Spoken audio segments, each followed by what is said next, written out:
Welcome to the Voice of the Coast. I am your host, Danique. Along with me, we have Father Brett Lapeyrouse, who is the administrator of Sacred Heart Church, Catholic Church in Morgan City. And something that I actually did a little research on, and I learned that 2025 is the year of the Jubilee. Of course, if you hear the word Jubilee, you think joyful, jovial, all the great things that come with it. But if you can, kind of explain it for all of us.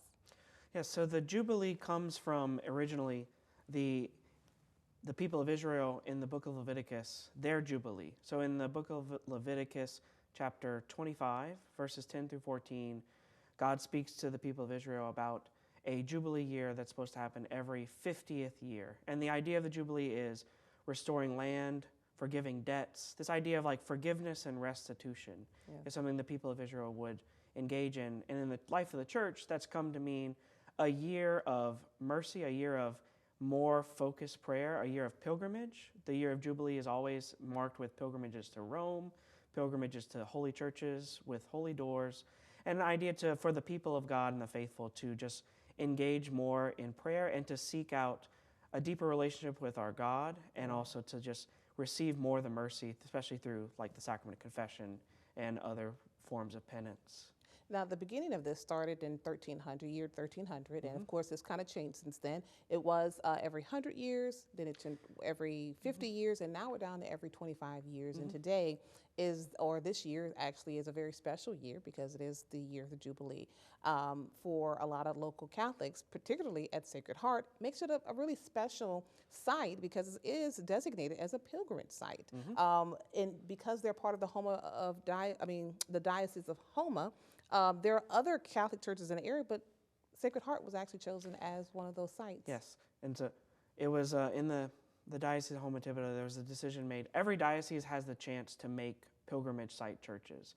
Now, obviously, in Rome, which is the center of the Catholic Church in the whole world, there are pilgrimage sites there, and each of the pilgrimage sites in Rome have a designated holy door.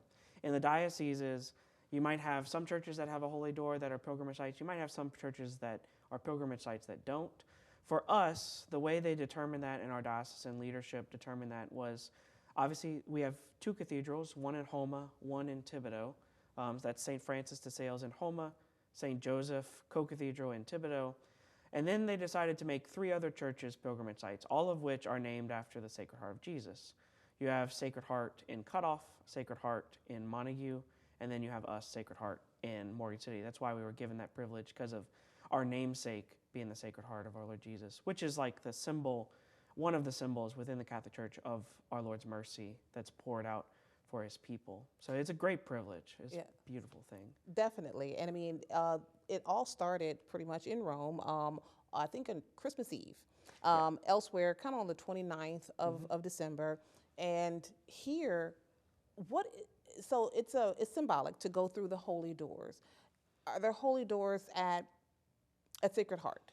Yeah, they're not designated holy doors, but the core of it is, for the pilgrimage sites, is like you're visiting the site. And, typically it's given for people to come and to spend some time in prayer and to do specific prayers, especially tied to like praying for the Holy Father, is part of how you kind of dig into the graces of the pilgrimage, of the Jubilee. Is like part of it is also praying for the intentions of the Holy Father and participating in the sacraments of the church, confession and receiving Holy Communion at Holy Mass.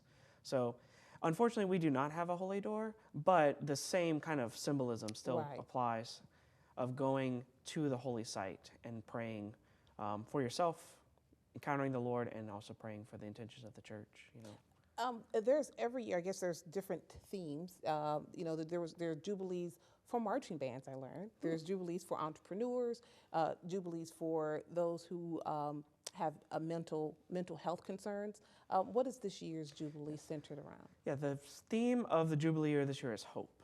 And it's something I think all of us could probably relate to, is like a need for hope. And I think the Holy Father seeing that, sees that was like a desperate need for us to have something to look forward to. Hope, as we know from the scriptures, is one of the main three virtues. St. Paul says, faith, hope, and love, but the greatest of these is love. But he names hope amongst those as one of those greatest virtues. And it's because it keeps our minds and our hearts fixed towards where we're going, is to heaven.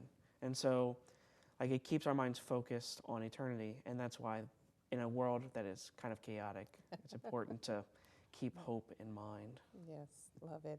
Well, when we get back, I'd like to know, what are there going to be any type of events, throughout the year? We'll talk a little bit more about that. Come on back right here on The Voice of the Coast.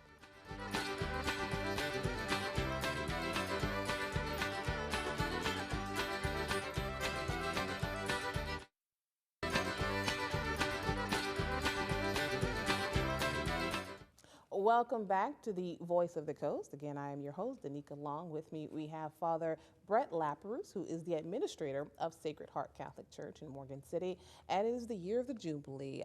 What a privilege and an honor to be a pilgrimage site right at Sacred Heart. I'm just curious because this is really the only one in St. Mary Parish, or at least on this side, right? Because we do have, I didn't know that. You split, once you cross over the Atchafalaya River, it's a different diocese. But do you expect more people to start coming in? Will you have, people coming to the pilgrimage site? Yeah, I'm sure by the time we really get into the Jubilee year, that'll probably start to happen.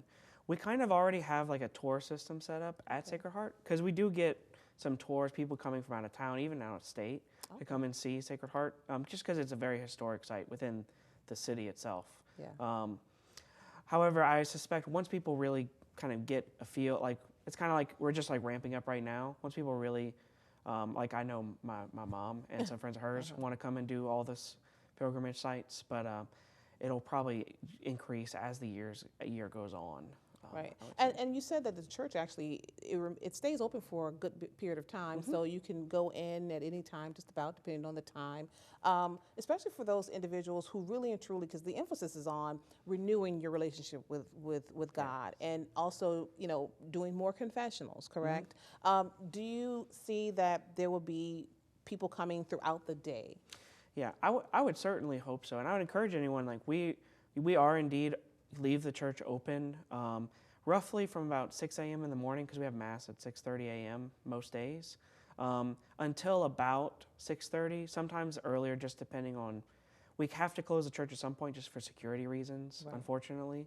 But usually around 6:30, sometimes a little bit earlier, we'll have to close the church. But we usually try to keep it open as long as we can, so that people, like especially coming from works or jobs, if they want to stop in to just say a quick prayer, they have the opportunity to. So yeah, I would encourage anyone, and I would imagine as the year goes on, as people become more familiar and are kind of more drawn to this Jubilee year, they might see people come and go more frequently. Do you believe there'll be more events? I mean, will you publicize events during the year? I most certainly believe there will be more events. I don't have any knowledge of any right now. I know that I intend, at least at some point during the year, because there's many opportunities to do it. Lent is coming up, following Mardi Gras, probably about the beginning of March this year, I believe. We have our own feast day, which is the Feast of the Sacred Heart, which falls in the middle of the summer usually, or the very beginning of the summer. And there's many opportunities. Like, I would be shocked if by the end of the year there's not something. I just don't know anything right now. It's still we're still in the beginning stages, and just kind of encouraging people to come and go as they please, to come and spend time in the church, spend time with our Lord, and just to renew their own relationship with Him. Yeah. And I know this is, like you said, it's kind of new. So is this your very first time? I'm sure, because you're very young. Oh, yes. So your very first time going through a Jubilee. Yes, this is the first time I can remember. This is the first time as a priest for sure that I have been. Because I believe the last Jubilee would have been probably like 2014 or 2015. So they must have did a kind of a halfway mark. Yeah, then. it was. Okay. It was what's called an extraordinary Jubilee. With Pope Francis established that early on in his tenure as Pope, as like just an opportunity to just draw from these graces anew. So it was kind of out of cycle, so to speak. Yeah. So how does this make you feel? I mean, you know, for the Jubilee. I mean, what are your thoughts?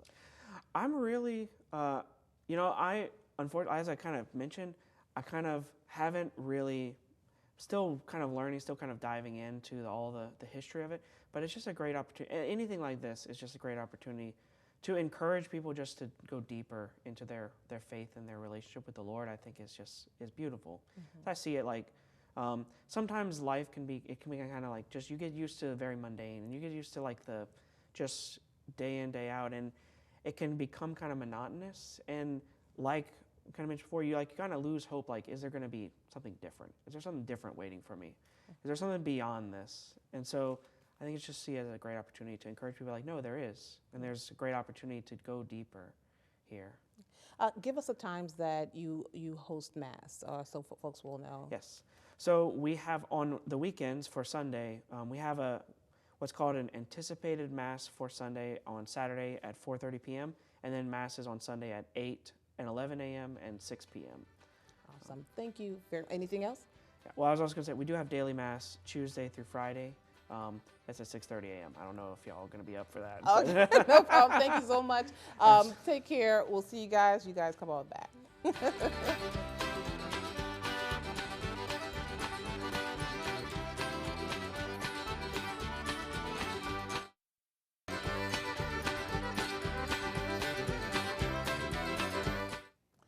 Welcome back to the Voice of the Coast. You know this lovely young lady.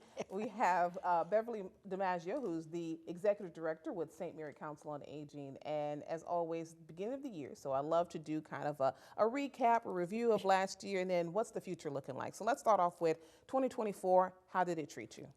It taught us very well. Okay, we learned a lot. We formed some new friends that are sponsoring us. We were able to deliver fans, heaters, blankets, everything that everybody needed this year. Everybody got extra meals when we had weather things. We've more or less, we thought we had cleaned out the waiting list, but we got 18 that came in recently, so we're working on getting those 18 back in. So all in all, and my staff got a little Christmas present, and everybody left happy. Came back, and of course then this cold weather and this flu thing hit us, so that's been a little background. Mm-hmm. But 2025 is starting off good because for the first time in 3 years I'm fully staffed everywhere, so I am walking on air. Gotta say woohoo, because for the longest time, I think there were commercials, there were social media posts, you were getting the word out, we were gonna do it here. Because the Patterson site, there are 3 sites. There's a Franklin site, Morgan City site, and a Patterson site. And the Patterson site was on the verge of likely closing if you could not secure an on-site coordinator or a nutritionist, I believe? A site aide, yeah. Site aide. So, and a driver. And a driver. So now you're fully staffed in all 3 locations. Yes. Like for the very first time in, you said 3 years. 3 years. For that to happen. Are you happy? Oh, yes. And so are my seniors. They miss the people that had to leave us because of illness or whatever. But they're getting used to the new people.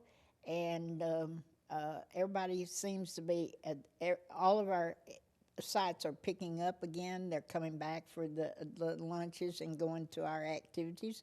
So 2025 seems to be going to be good for us. Now, I know, on this show we talk a little personal. We talk about a little bit of everything.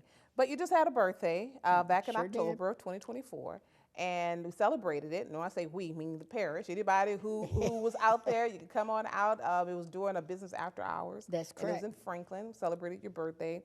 90 years young. 90 years young. That's right. So what does your future look like with the Council on Aging? Well, agency? Everybody asks me this, and I work on a 4-year cycle, okay? I make plans for 4 years for my organization, and I have 2 more years of this, so I have a couple more things that I want to accomplish before I think about retirement, and as long as my health and my mind holds up, this is my family. I want to make sure everybody's taken care of.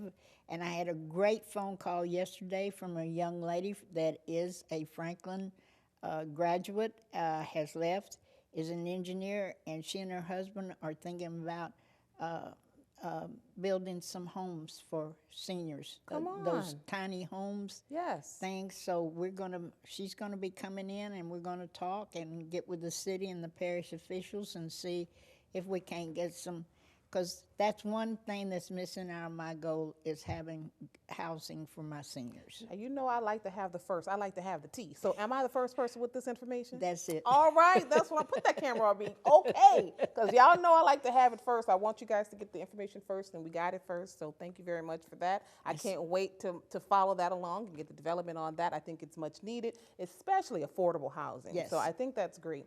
So the future looks good so Right. far. Yes, we are battling a little bit of cold weather. Right. Are our senior citizens, are they equipped with heaters? Yes, and we had a good supply of heaters that were donated, and we took them out, and some of the people, all they wanted was blankets and socks, so we took out blankets and socks. The men wanted hats, caps, okay. Some of the women wanted caps, and they all, some of them wanted gloves and socks. So we took everything out. Everybody that called that wanted something, we took it out. And we felt like we had met the needs of the people that really needed it.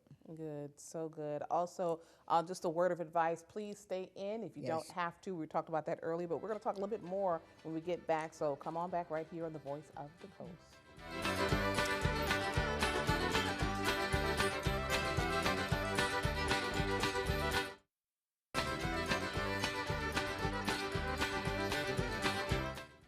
Welcome back to the Voice of the Coast. Now we are fully staffed, all three sites. Again, three that is sites. the big woo-ha, a woohoo, excuse me, that we're happy about. So we know Patterson's just getting back because they've been Right. down for a little bit. But how's Morgan City and Franklin? Morgan City is booming, okay?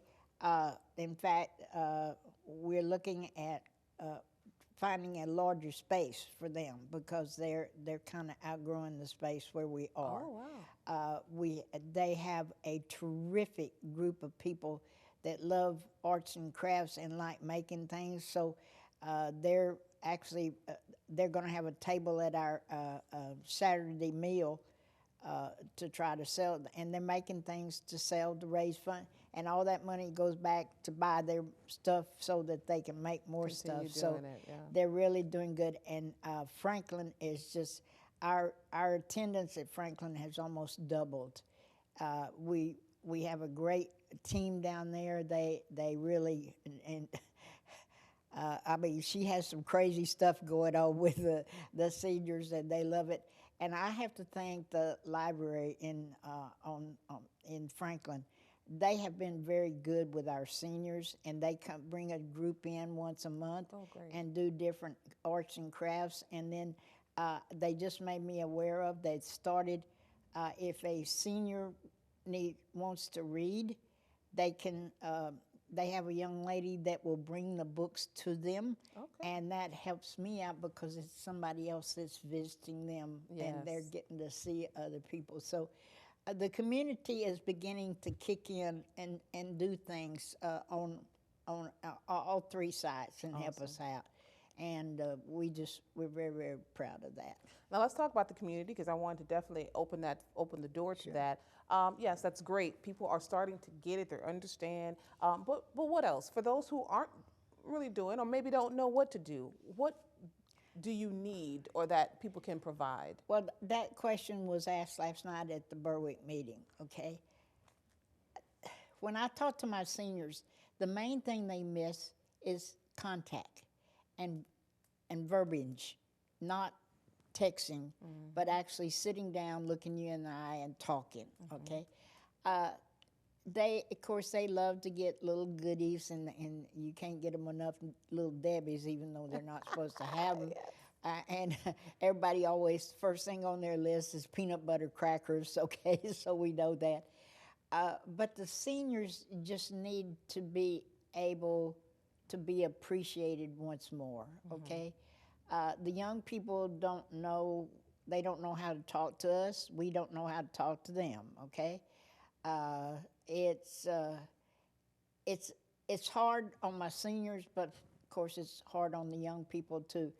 We were raised a certain way, and we have certain, I guess you'd call it etiquette, respect, and that's not being taught right now. So the things that they tell me is the loneliness, okay? So if you got any seniors and you just, if you go in the store, just think hey, Miss Mabel, do you need something? I'm going to the store, because they don't go but once a month usually to the Yes. store. Or, What can I do around your house? You yeah, know, and these young people, I have one young man, he's accused saying, okay, he wanted to do something for seniors, so I took him over to a place for seniors, and he goes every Tuesday for garbage day. He lines up everybody's garbage Oh. can. After school, he brings all the garbage cans Oh, back that's in, awesome. and then he goes back on Friday. And that's the way he's helping the seniors.